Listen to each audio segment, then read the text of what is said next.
Con Giuseppe Pan, consigliere regionale e Stati Generali della Pesca del Veneto. L'abbiamo detto in questi giorni, oggi siamo alla terza giornata, un appuntamento fondamentale per ridare un po' anche di carica, un po' di energia e anche delle speranze concrete per tutto il comparto. Sì, questi stati generali cadono proprio in un momento molto difficile per il nostro comparto della pesca. Ricordo che il Veneto è la prima marineria di pesca italiana con 652 imbarcazioni da pesca d'altura e centinaia comunque di imbarcazioni per quanto riguarda la piccola pesca artigianale e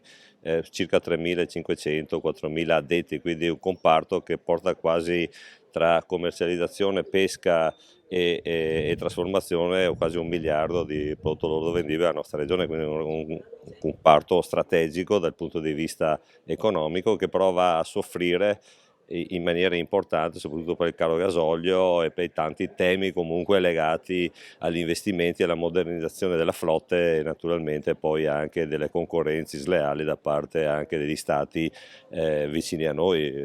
naturalmente al di là del nostro mare o a sud del nostro Mediterraneo. Quindi sicuramente un momento per dare la carica, ma allo stesso tempo anche oggi faremo il punto sugli investimenti del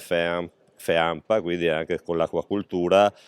che l'Europa mette a disposizione di questo comparto. Investimenti che abbiamo seguito anche noi come Consiglio regionale, terza commissione che seguiamo, perché sono investimenti che vanno comunque a dare un futuro ai giovani che si avvicinano a questo antico mestiere, danno una speranza agli armatori, ma nello stesso tempo